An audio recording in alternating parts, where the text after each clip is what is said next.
Glad to see everybody here today.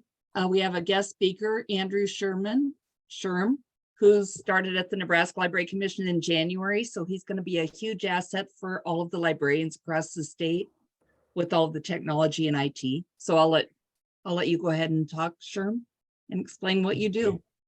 As Tammy said, I started at the commission in January. My role here is to help libraries evaluate their technology and basically, as a consultant, make recommendations on, how it needs to be upgraded to best serve their customers. A big factor of that is E-rate. That's the principal funding method for libraries to get funding assistance with their internet and their networking technologies.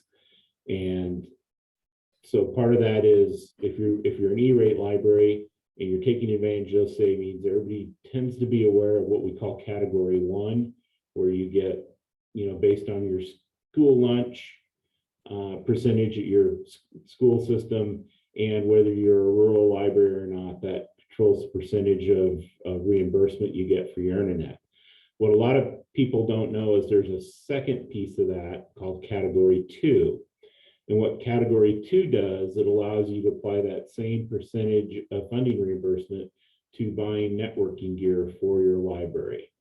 And where that can be important is even if your library already has good high-speed internet, if you're still using old networking gear, you may not be getting what you're paying for. For example, if you have maybe a high-speed DSL or cable and you're paying for 200 megabit, but you're using an old 100 megabit switch, you're only going to get half of the rate you're paying for. So some good things to do kind of off the get-go is if you have your cable bill, if you see that, or you can request a copy from your city office, town office, if they're paying that, is just to run a speed test on one of your wired devices and see if the rate that you're getting is comparable to what you're paying your ISP for. Again, it could be your networking gear is causing the slowdown. It could be, your ISP, you upgraded the service with them and they never came out and put a new modem in place. You were still using an old modem that can't match what you're paying for too. So speed test is really simple. You could just Google speed test. Google's little box will come up at the top of your search results. You can just click the blue box and that will run the speed test for you. And you'll get two numbers. You'll get a download speed and you'll get an upload speed. It used to be that everybody just focused on the download speed because the idea is all the internet did was just service content. Well, these days, now that people are using cloud to do file storage, they're uploading photos and videos, upload has become kind of a big deal too. So a lot of libraries, if they migrate to fiber, you generally can get an upload speed that matches your download speed. So if you're using your connection to put a lot of big data and files up to the network, that upload speed really comes into play. The other big thing is Wi-Fi. It's been around for a while now. If you've got old Wi-Fi devices, they may only be sporting what we call the A and B standards, or 2.4 gigahertz. And the advantage of 2.4 gigahertz when it first established is it had pretty good range for Wi-Fi, but it's not very fast. 5 gig is the current standard that any devices that people have should support a 5 gig connection. So it's 5 gig was kind of a trade-off with 2.4. Is 5 gig you met much better performance, but it has a much smaller range. And that may be a case where we want to maybe just walk around the library and make sure we're on a device that can do 5 gig. Make sure your Wi-Fi serves 5 gig, and then also make sure that it's got 5 gig service through your building. Some of these small libraries that have been around for a long time, especially for a Carnegie building that's a lot of metal and marble, really kill your Wi-Fi signals. So what's important is not just having that Wi-Fi router from your service provider behind the front desk at the library or in a closet.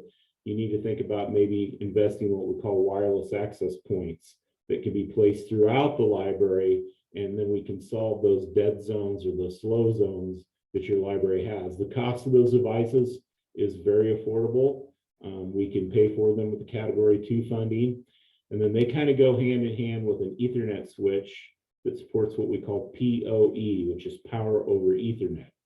So what that does is, if you say you've got a meeting room or a basement space that your Wi-Fi is terrible in, so we do the category 2, we buy a wireless access point to put down there, you have to run an Ethernet connection to it so it plugs into your network. But what you can also do if you upgrade to a switch that has what we call the PoE, power over Ethernet, is you can actually power that device over the network cable. So if you're going to put it like in the ceiling of a room where there's no power outlet, you don't have to worry about it. We're going to power it over the network connection. In category 2, if you have to have an electrician come in and run that network cable, we can cover that cost in category 2 too. So category 2 allows us to take advantage of any kind of networking expense. And the way that's set up is that funding is got a 5-year timeline on it. So if we put in for category 2, do upgrade of all your networking gear, those funds are frozen then for a 5-year period. And the reason they do that is the idea is that when that 5 years are passed, obviously technology is advanced, and then those funds are available again to look at doing an upgrade, just like you do on your computers, where everybody's pretty much upgrading everything on a 5-year time frame. That's how the category 2 works. So we did our purchase in 2024. Then in 2029, we're eligible to reapply for category 2 and do an across the board upgrade on all of our networking gear to make sure we're offering our community the best that's out there. The other thing with Wi-Fi is there's the Wi-Fi 6 standard, which has actually been available for a couple years, and we're now finally starting to see that hit the market. So your next generation of iPhones, Android phones, your tablets and PCs currently shipping support Wi-Fi 6. So Wi-Fi 6 is a new standard that kind of gives you the best of both worlds, like we talked about with 2.4 and 5. Not only is it significantly faster wireless performance, it also has better range. And then there's already a 6E standard, and they're talking about 7 too. So one thing to think about if we purchase, say we put in for the category 2 and got new wireless access points for your library, buying something that supports that 6 or 6E standard, we kind of got some nice future proofing there too. So we're ready for our customers to bring in their latest and greatest devices and give them the best Wi-Fi we can.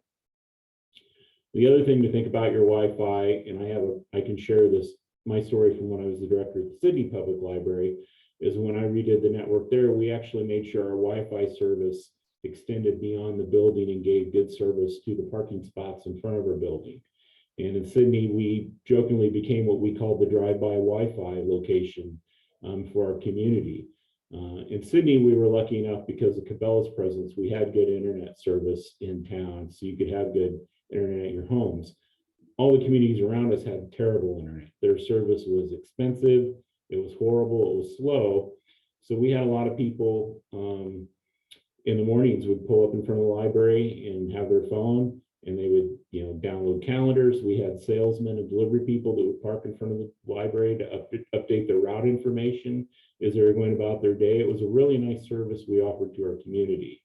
And then we had a point, because we were a fiber connected library, we had pretty much the fastest internet connection in town. We had the kids bringing in their Xboxes and their PlayStations.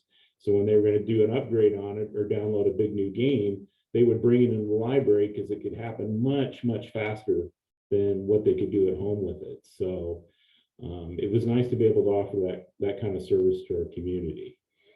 So if you've got a library where you have a green space, possibly like a patio or a playground, when we talk about wireless access points, they do make outdoor capable ones that are weatherproof. So if we wanted to run that Ethernet cable out to the outside of the building and serve that space with a Wi-Fi connection, that's definitely something we could also consider too. So I encourage everybody, if you would like me to come out in person or we do it virtually, we can evaluate where your network currently is, where we would want it to be in the future. And if you're not an E-rate library, I recommend you get on the NLC or the region's mailing list so you can see all the messaging Crystal will put out as we come up on E-rate. That filing window opens in November. You do have an account for E-rate you would have to create for your library, and it's a great advantage to help pay for. The third part of E-rate is that you have a thing called special construction. Special construction really comes into play if you're a library that wants to migrate to a fiber connection, because what may happen is your internet service provider may not have fiber to your building. And what happens a lot of the time is they will deliver you fiber, but then their pricing, and you're going to sign a contract with them that has to cover the cost for them to dig up the ground and drop the fiber to your building. Special construction E-rate allows E-rate to, again, help pick up that cost and fund that that construction to get the fiber from the ISP's office to your office. So it's, again, something to consider with E-rate. The one thing that you do have to keep in mind with E-rate is it does require filtering for SIPA, the Child Internet Protection Act. Again, that's something I can help you with some products that are out there. There are free filtering products available. Unfortunately, they don't really meet the needs for a library. A lot of them, you just set like a family level filter on, and that's it. You can't go in and adjust it or modify it. For example, if you have a site that's getting blocked that shouldn't, the paid solutions have you have the ability to log into an account for your filter, and then like what we call whitelist, where you can put the URL of that website into your whitelist, and then it quits blocking it. Or the ability to turn the filter on and off, possibly for a device. So if you have somebody that's they're older than 18, under SIPA, if they would press the filter turned off. If you're using one of the free solutions, all you can do is you can turn the whole thing off, you can turn the whole thing on. And you have to know how to go into your router and modify your DNS settings to do that. It's not a simple process. So yes, there are free filtering. In my opinion, they're not really adequate for a library environment. So again, that's something we can discuss on what the filtering needs would be to meet E-rate. If you're a library with a board and community that is anti-filtering, doesn't believe in doing it, you wouldn't be able to use the E-rate funding. But again, if you have the funds to do an upgrade in the network or something like that, and it's something you want to consider for your library, again, contact me and we can take a look at what you've got currently in place and where we'd like to be and kind of figure it all out. The big plan is to really have that all figured out, especially if you're going to be applying for E-rate. So we know what your costs are going to be. So if you're a 60%, 70% E-rate funded library, then we know what that, that 40%, that 30% is going to have to be budgeted and accommodated for to upgrade the offering. Any questions for anybody? I kind of ran through quite a bit there. Does E-rate cover the actual filtering that's required? It does not. That's one of the challenges with E-rate is they don't really cover filtering cybersecurity. If you buy and it's kind of goofy. So if I buy a hardware firewall, I can do that under E-rate because it's considered network equipment, even though it's used for cybersecurity. Filtering is usually done with a service through DNS, directory name services. And so if I sign up for one of the cheaper ones out there is queenbrowsing.org, and they charge $150 a year for a library. Because it's a software and it's filtering, it's not covered by E-rate. There's a lot of lobbying going on to ask the government to, if you're going to require filtering, to help cover that cost, but it hasn't happened yet, unfortunately. So again, that would be something we would have to include in our budget is, if you're not filtering now, then we're going to have to be able to cover that expense to do a proper filtering product for the library to be in SIPA compliance. Sherm, I had requested a quote several months ago from a company called, can you hear me okay? Yep, I can hear you fine, Amy. Now I sound like I'm in a tunnel or a tin can or something. I had given this company Fortinet to ask for a quote for a new web filtering.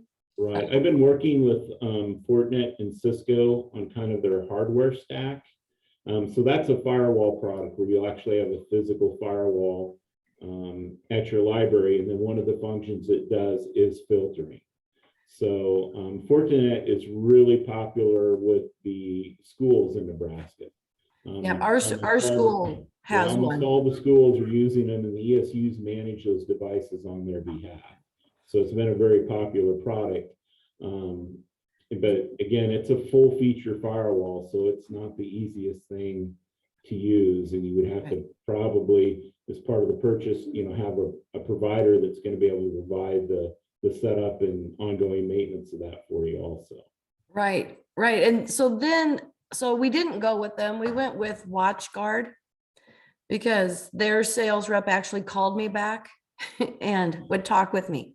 So, but Fortinet sent me an email the other day, I think last week, and I was trying to find it, but there's some type of option out there, government funds that will pay for that piece of equipment. Do you know I'm not about aware that? of that, of anything that would take care of that except for the category 2 through E-rate. I'll try and find it. And I think and the guy called me. They actually got back to me on something. So they called me and said, hey, if you're still interested, there's government funds and you can actually, and he was talking about not E-rate. He Okay. never said They that. have a program out there that I'm not aware of. Yeah, shoot me information. Now, a lot of the vendors will offer libraries educational pricing. So if you're a public library, a lot of them will give you the same price you're going to give to the schools, which is nice of them. It is nice. And I thought, well, of course you're telling me now because I just bought one from another company. So that wasn't very helpful to me, but I haven't looked into it at all, but I will send that information and then to you. the other nice thing on filtering when you're using a good product that you have some account control over. The other thing, when we talk about E-rate, we only talk about the SIPA filtering, the pornography filter you have to have in place. What a lot of your filtering also offers is a full-blown cybersecurity filter. So that is something you should always have turned on in addition to the pornography filter, because what they do is any websites, any connections that are known to be fraudulent, phishing, hacking, they block all that too, and it's considered a key part of cybersecurity. So you may have that firewall device on house that protects you from people maybe trying to directly attack your library, but it also then, if you have customers then using your computers and they're going out and surfing the web, that cybersecurity filter just blocks a lot of bad stuff and protects them. And then a common thing we also do is we filter by country. So countries that are known for having a big hacking presence. Almost any security guy that sets up a firewall, they're going to block Russia, China, North Korea, India, and that can be problematic. For example, when I was in Connecticut, our library there, we had a large Indian community. We had a lot of visa workers from India. And so that was something we had to, tell our guys, like, you can't just block India. We have a big community here that wants that kind of access. So you would have to look at your community, but that, again, that's a key part, is a lot of that regional filtering where it's like, if it's Russia, we're just going to block it because there's so much hacking that comes out of that. Wow. And if you're working with a firewall vendor, they should probably be setting that kind of stuff up right from the get-go. Yeah.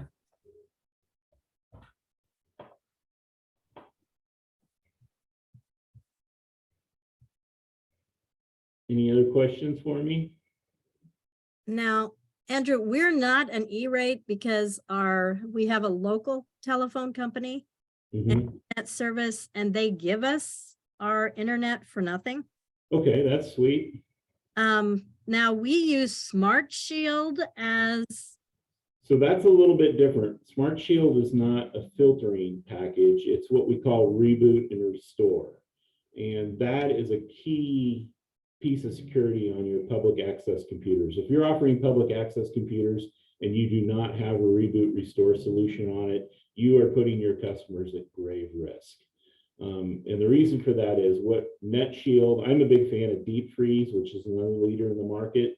I use NetShield or Smart Shield out at Sydney. And what that does is when somebody uses one of your public computers, when it's rebooted, it wipes all traces of what they had done on the computer and goes back to what we call their pristine state. And why that's important, if you have people downloading bank statements to the computer, saving files to the computer, if you don't have your browser set up to not prompt to remember passwords and things, which you should, if they sat down at that computer and used it and saved passwords into the browser password saver, downloaded documents, and then they get up and leave, if you don't have that software on there, the next person that sits down can see all that stuff and take advantage of all that stuff. So that's why that software is absolutely required if you're going to have PCs that the public is using. And what were the names of those again, Sherm? So the two that I really like, Deep Freeze by a company called Phoronix, in my opinion, is probably leads the market. But as you can guess, they're also one of the more expensive solutions. I think they're around 50, 60 bucks annually per PC, but their stuff works really, really good. The other one is Centurion Smart Shield. It's considerably more affordable. It's not quite as slick a product as the Deep Freeze. Another one that a lot of libraries use is there's a company called Fortress Grand that has a product called Clean Slate. I've had several libraries that use Clean Slate, and I've never had a good experience with it. It's always been very problematic for me, so it's not one I personally recommend. Now, they do make a really good product called Time Limit Manager. Libraries Institute. So if you have a very busy library where you just can't afford to have people come in and sit on your computer all day, Time Limit Manager allows you to set up sessions so you can only have the computer for a length of time. And then they have a feature where it can be ticketless or with a ticket. So ticketless means you have an hour to use it, and then the computer will reboot itself, and then it's good for the next person to use for an hour. That's ticketless. They have a ticketed product where part of their software will generate tickets with a code. And then when somebody comes in to use your computer, you hand them the ticket, and they have to have the code on that ticket to log in and use the computer. And then they have it for whatever time period you set on it. The other really nice feature of Time Limit Manager is it tracks all the usage of your computers, not what they're doing, but just how many times a day and how long it gets used. So if you're generating reports that you give to your town council, city council, you know, at the meetings and stuff, or when you're doing your annual survey for the commission, the Time Limit Manager gives you a great set of statistics. You can say, okay, we have had this many people use our computers over the year. The average length of time they use the computer is this long. There's just a really good wealth of information there.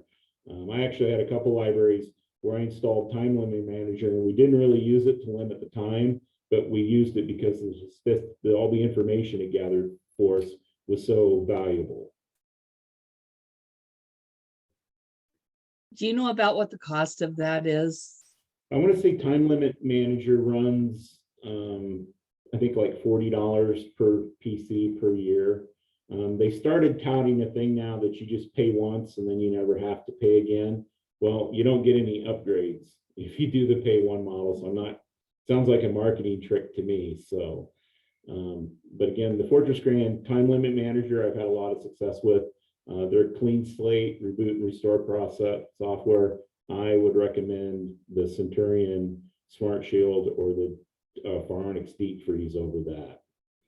And then with some nice features of Deep Freeze is if you have issues getting your customers to get off the computer at closing time, you can automate that all in Deep Freeze. You can tell Deep Freeze that 5 minutes before 7 p.m., they get a little pop up the window that says this computer is shutting down in 5 minutes.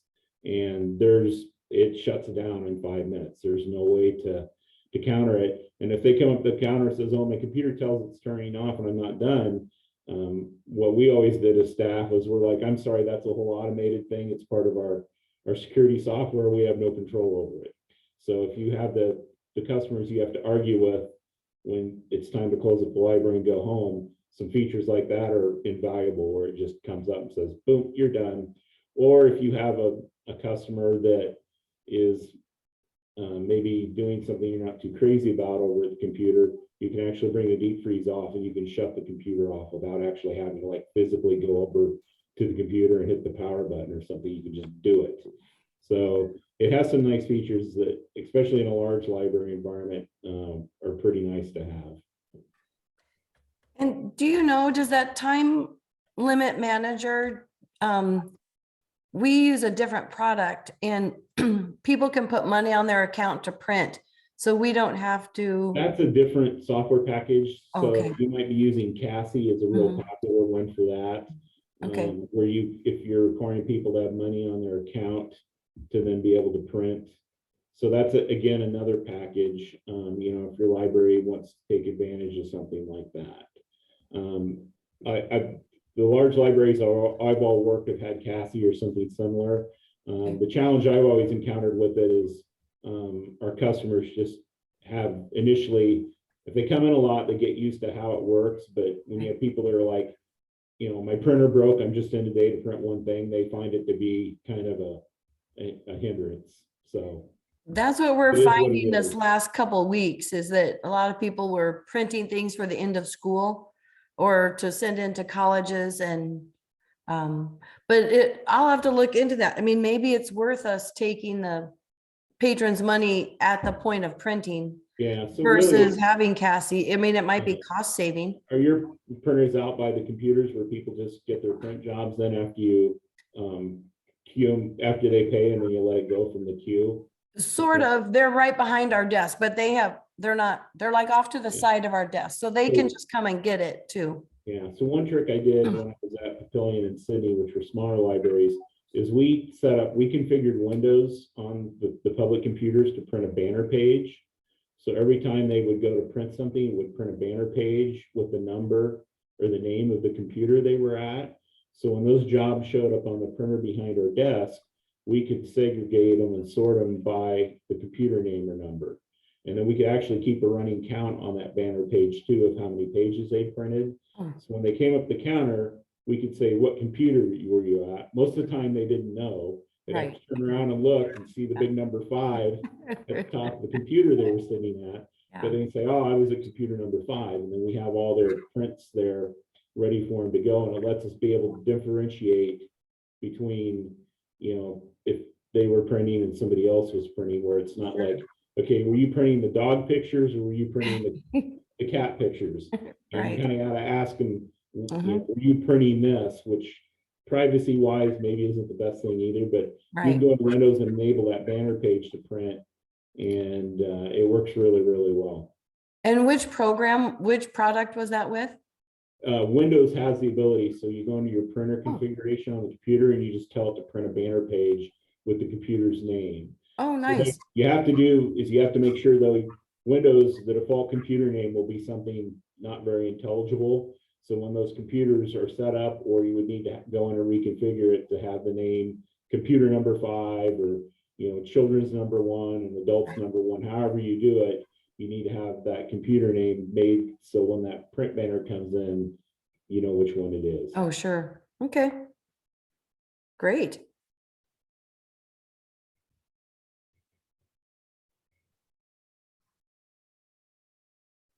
Can you touch on what we were discussing yesterday about having a firewall to prevent people pirating?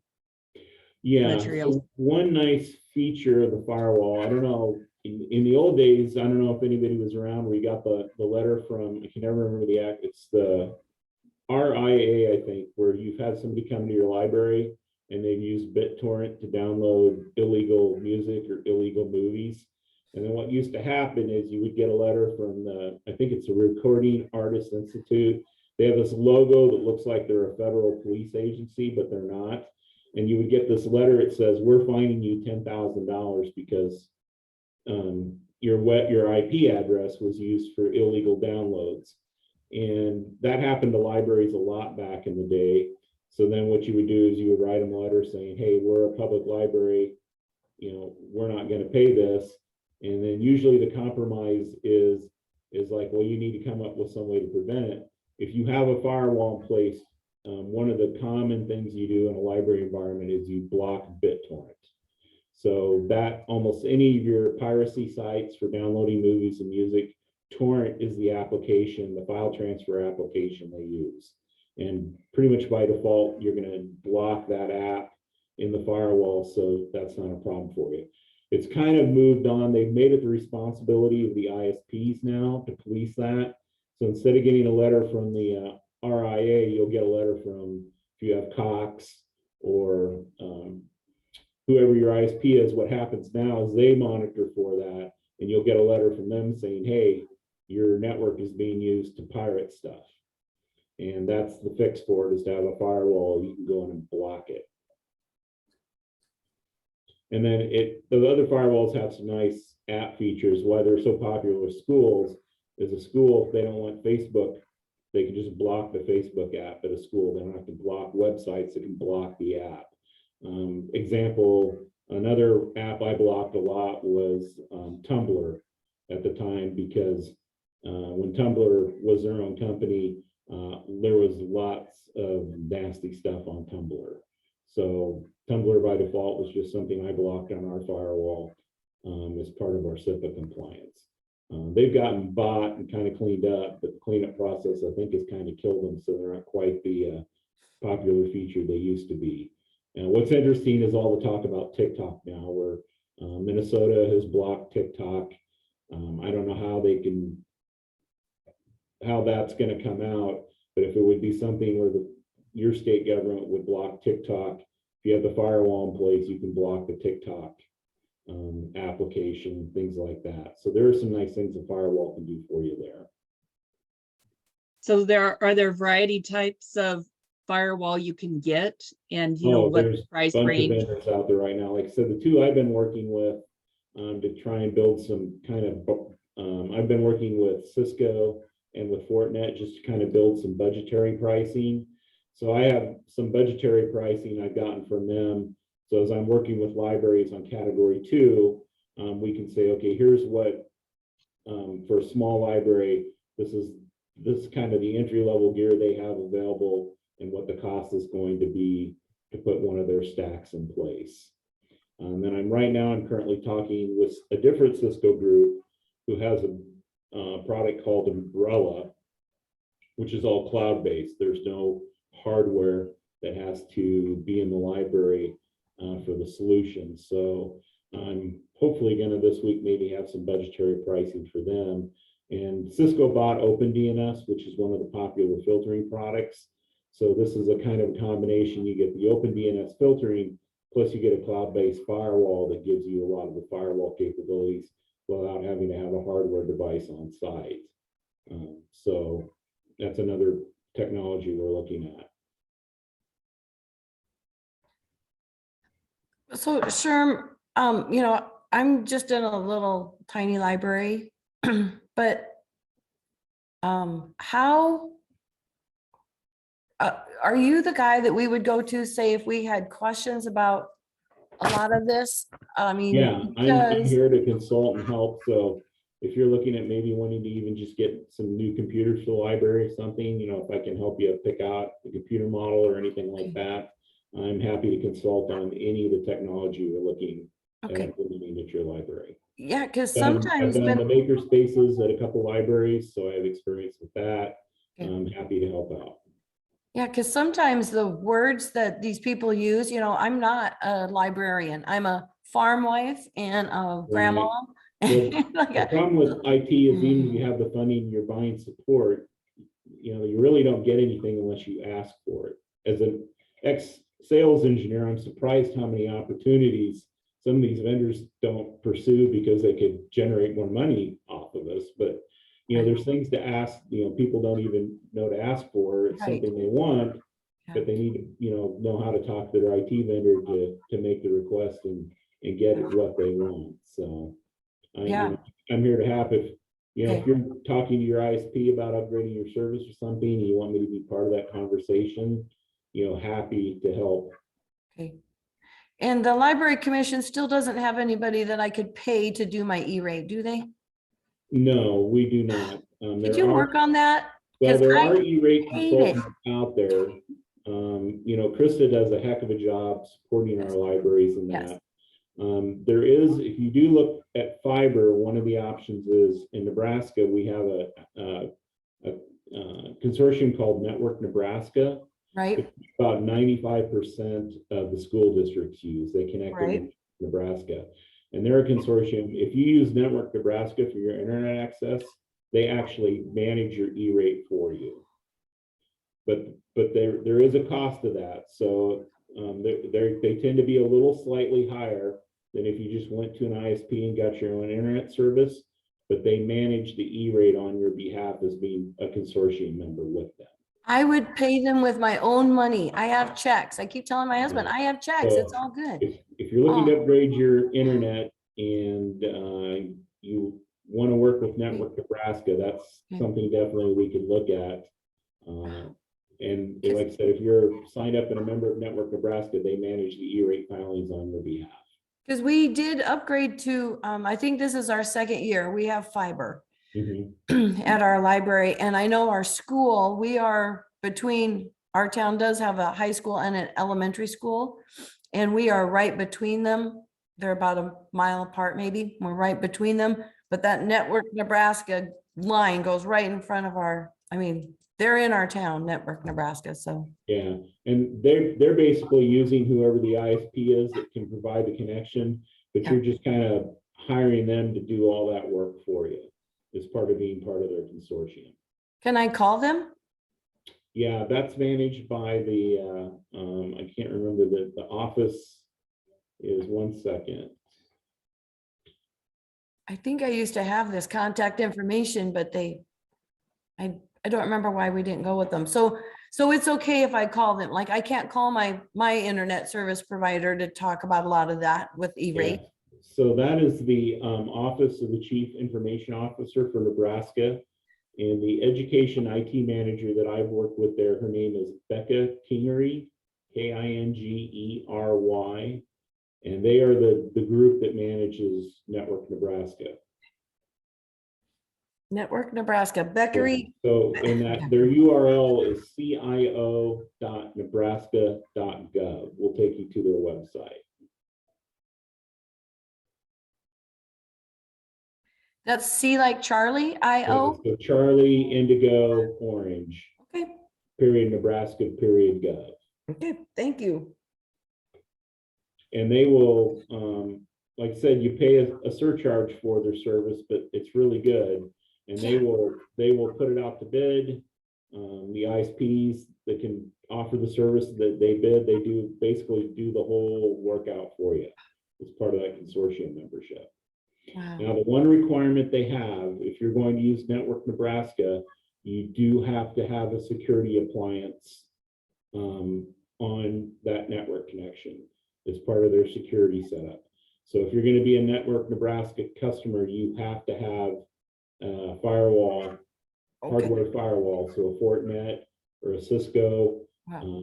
has Watch to guard. be on that connection. Yeah. Yeah. Yeah, we do. We got that covered. Yeah.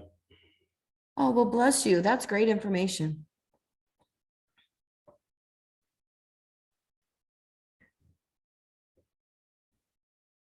Yeah, I don't know. So, yeah, I don't know if it's something where yeah, you'd have to talk to Becca.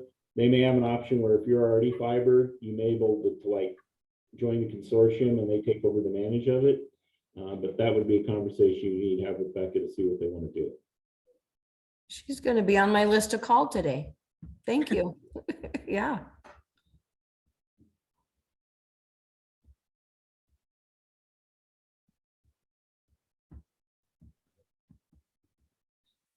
Has everybody got their comments in to the Public Service Commission on what kind of funding libraries could use? We've sent out a few emails on that.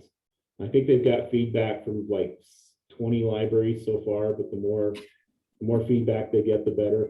So with the PSC, that's the Public Service Commission, they're looking to get feedback from libraries on what additional funding they could provide to libraries. Right now, they have a match. So if you're an E-rate library, they will pay an additional 10% of your bill. And so the way that works, if like you're an 80% E-rate library, they will match 10%, which gets you to 90%. And if you get 10% from them, E-rate will give you another 10% to match your state funding. So if you're a library that's in the 80% or above range, you can actually get all your internet access paid for. But they're soliciting bids. I don't know if any of you have been following the news where the governor is, they're pretty quick to approving the creation of the broadband office in Nebraska that's going to be under the Department of Transportation. And this is part of the BEAD initiative, the Broadband Equity and Access plan, where the feds are going to be providing $450 million to the states to get internet access to underserved communities. And the broadband office the governor is going to create is going to be collecting all the data and numbers for the state that will then be used to apply to the feds for this funding. And I think the hope is that Nebraska might be able to get somewhere between $1 million and $2 million to land that funding. So there's a lot in play now in the state as far as looking at getting broadband access in place across the state. So again, the PSC is looking for comments, on how they can use the funds they have to support the library. So, I would encourage you, if there's any kind of technology costs that your library can use assistance with, needs help covering and paying for, to check your email for the email that's come out from the commission. I don't know, Tammy, if the regions have also forwarded that information on to regional emails from your offices. But that commission, the last day for comments, I believe, is Friday.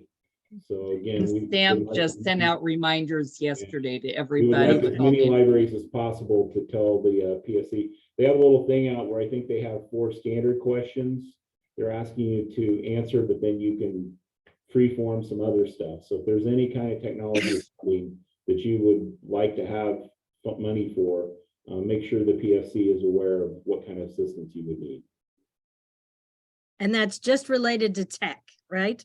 It's just technology spending. Okay. Yeah. It's pretty much going to relate it to internet access, but you know what? Okay. You can't win if you don't play. So if you want to ask them for money for other technology too, it can't hurt.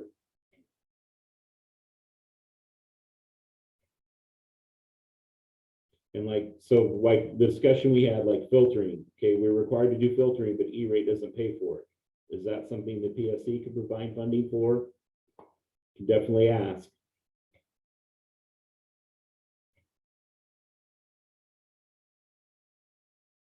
And they are pushing a lot of funding at this time to try to get digital access. So I think the broadband office, the BEAD funding, that will run through, I'm trying to remember now, it's been moving really fast. I think it's to get everything in place in 2023. The data collection and studies will be done in 2024. And then I think the feds are going to then, based on the request that they get from the states, will be awarding that funding in 2025, I think is how that's going to work.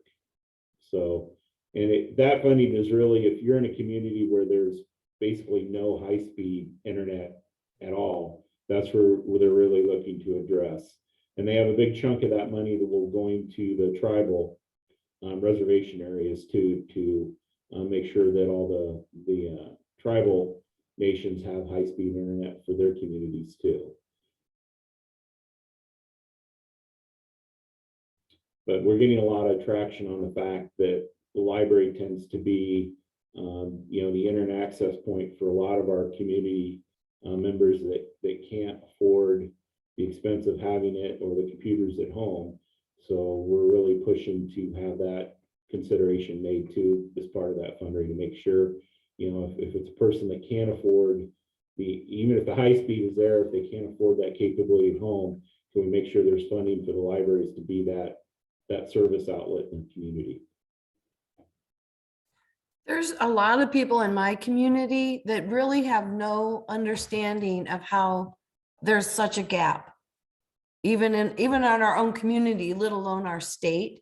Yeah, I mean, So I try to explain it to them, that it's not we're not all getting the same access to things. And so it's funny. I wonder if if the state will have a hard time convincing other people in communities that, no, this is really needed, that not everybody has access. Yeah, and I think the idea is if you want to, the state, I think, is kind of coming up with the fact that if we want to keep our young people in Nebraska and we want to keep them in the communities they were raised in, Mhm.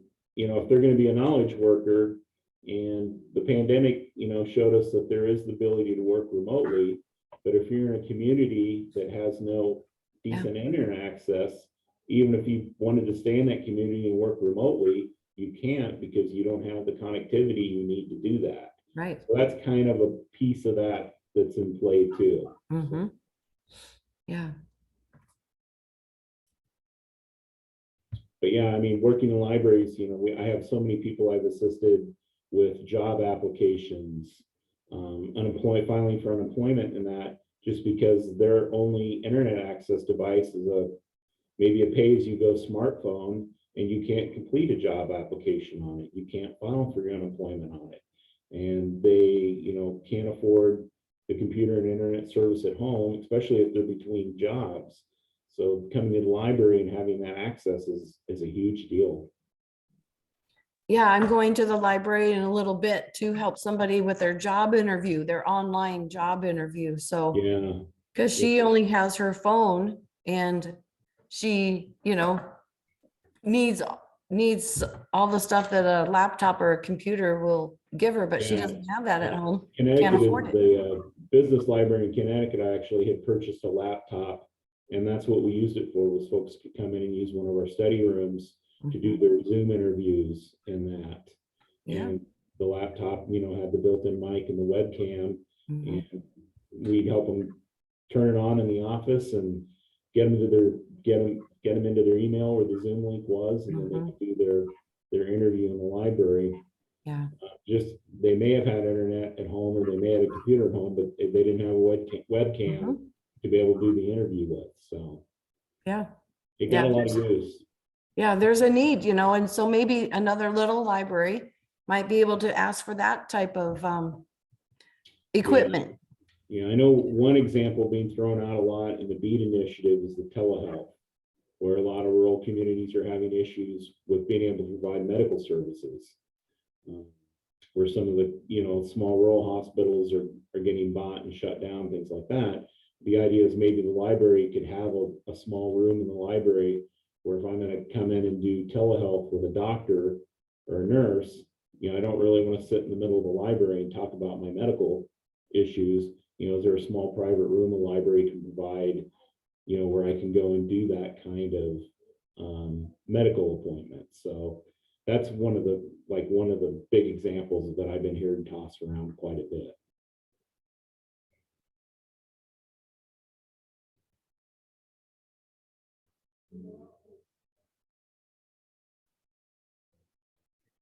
So if someone wants an evaluation of their equipment, you could Yeah, yep. I am possibly happy to come out. physically.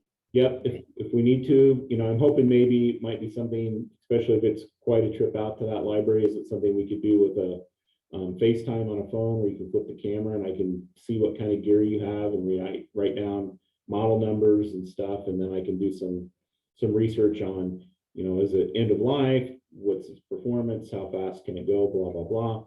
If it's something I need to come out on site, we can do that too. Generally, if you have a phone, you can see your bars for your Wi-Fi connection. That actually works pretty good for like doing analysis of your Wi-Fi network. And I can talk you through how to go to one of your computers that uses Wi-Fi, pull up and check your property so we can see what kind of channels and range it's using to connect on. Or if you have the admin login access to your router or something and don't mind sharing that with me, or we can do something where I can use the NLC Zoom to be able to see your desktop and collect that information too. We can try and do as much virtually, but if I need to make a visit on site to help out too, it's something I'm happy to do. Just one person, but what a great resource. Yes. Yeah. If- Especially, with all the funding and the attention this is getting, that was part of the reason for me coming on board is we really see the need for this, especially ramping up with the funding we think is going to be coming down the line here in the next few years.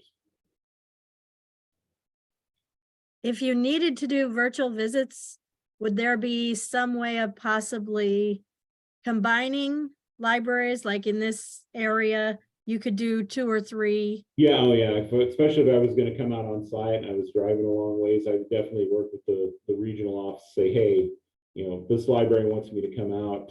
We tried to do some of it virtual, we just weren't very successful. I need to come out in person. While I'm there, can I get as much bang for the buck as we can? So. Thank you.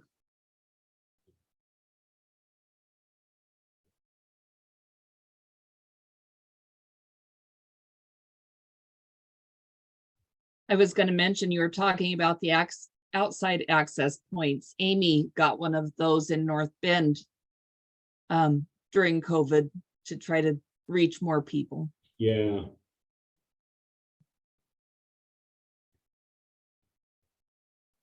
Yeah, COVID was a bit of an eye opener. That was a challenge.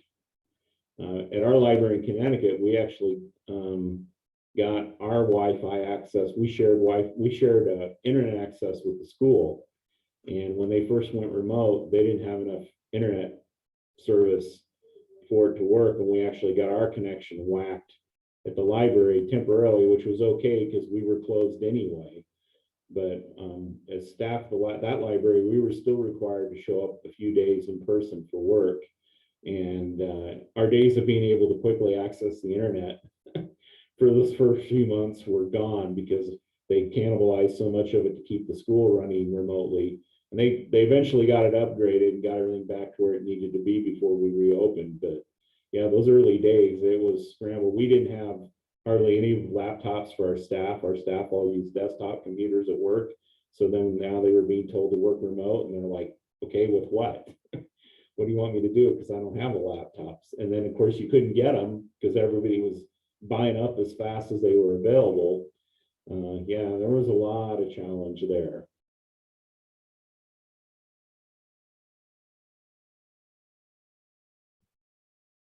And you'll be able to give recommendations of different types of what would be needed for computers or laptops. Right. So if you're looking to upgrade your computers, and we could talk about, how it should be configured. You should have your BIOS locked down so people can't use a USB drive to boot off of on your computer, because then they've completely bypassed all your security and your filtering or anything else. They can come in and put a USB drive in and boot your computer off that. They have totally taken control of that computer.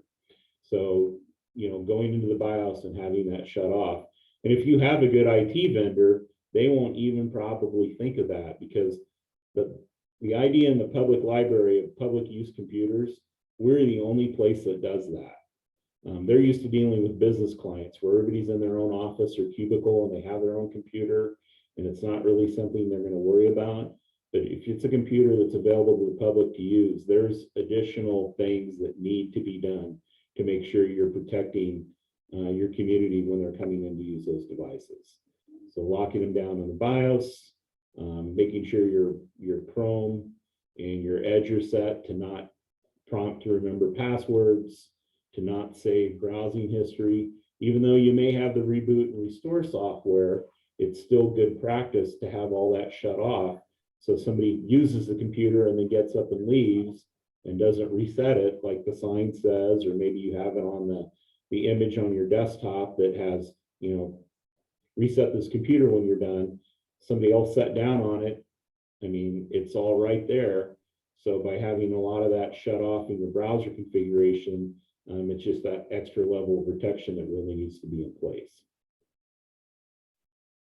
Yeah, I really think you need to do an Encompass Live. Hey, you've got new computers. Now what? Yeah, I'm thinking And I need to explain all talk to this. Amanda, and maybe we need to put something together. It's like, you have public computers, here's what needs to be done on them to ensure they're fully protected and people can't mess them up, and you're not putting your customers who use them at risk. And Sherm, I was just making sure, did I hear you say that our USB drives should be shut off? Not shut off. When you go into the BIOS of the computer, they all have a boot menu, a boot priority, and all modern computers, generally what they have is the hard drive in the computer will be the first boot device. And what they tend to set them up is it'll look, a lot of the, when you're buying computers these days, a lot of them don't have DVD, CD drives in them anymore. So that's kind of a moot point. But when you look at the default BIOS setup for your boot menu, a lot of the first place they look for a boot drive is the USB port. Okay. And the reason for that is, let's say I'm installing Windows, or I'm reinstalling Windows because the PC got corrupted or I had to put a new hard drive in. You use a bootable USB to fire up the installation to do that.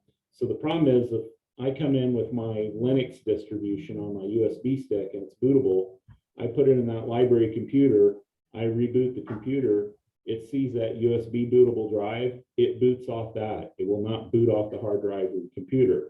Okay. So what you have to do is you have to go into the BIOS. You have to set the administrator password so nobody else can get into the BIOS and change it. And then B, you have to say, okay, if you're booting up and it's not, you can make the hard drive the first thing it should be booting off of. A lot of them you can say, don't even offer the boot menu, or you could say, okay, offer the boot menu, but they have to have the administrator password to boot off anything if it's not the hard drive. It depends on, whose brand of PC you're using. The BIOSes are all different, but that's a critical thing to do to enforce that you can only boot off the hard drive that's in the computer, and or you have to have the administrator BIOS password to be able to approve it. And that way they can't come in and Shanghai your computers. Wow. And I guarantee you the teams fully know how to do that. Yeah.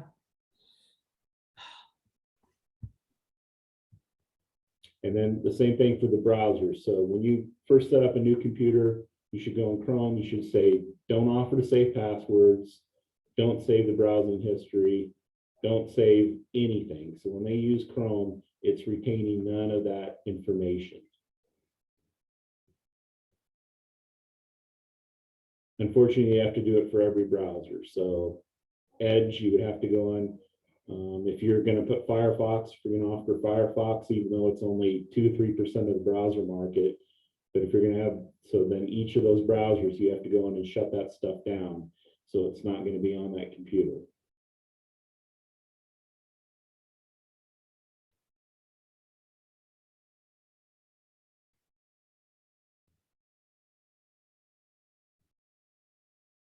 Any other questions I can answer?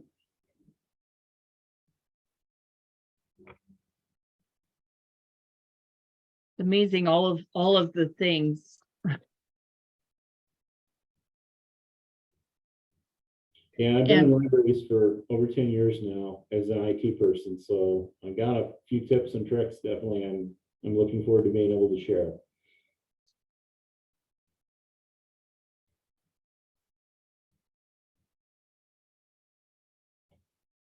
Yeah, it's exciting to have a resource available for this. It's been much needed for a long time.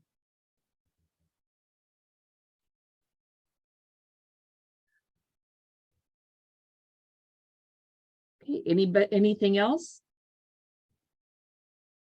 Thank you. You're welcome. And there'll be a live show on Thursday in St. Ed and Friday at Windside. Yeah, we had a really good conversation in Louisville yesterday, so. Yeah, it was great. Just so much information.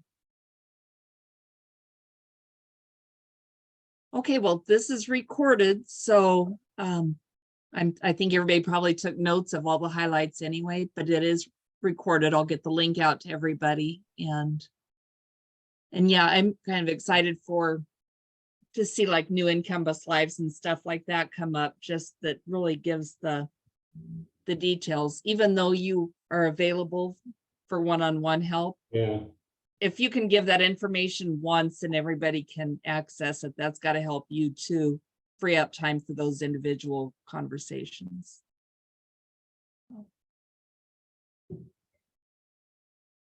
All right, well, thank you, everybody. Thank you. And Have a thanks so great much, week. Sherm. This is great. bye-bye. Bye.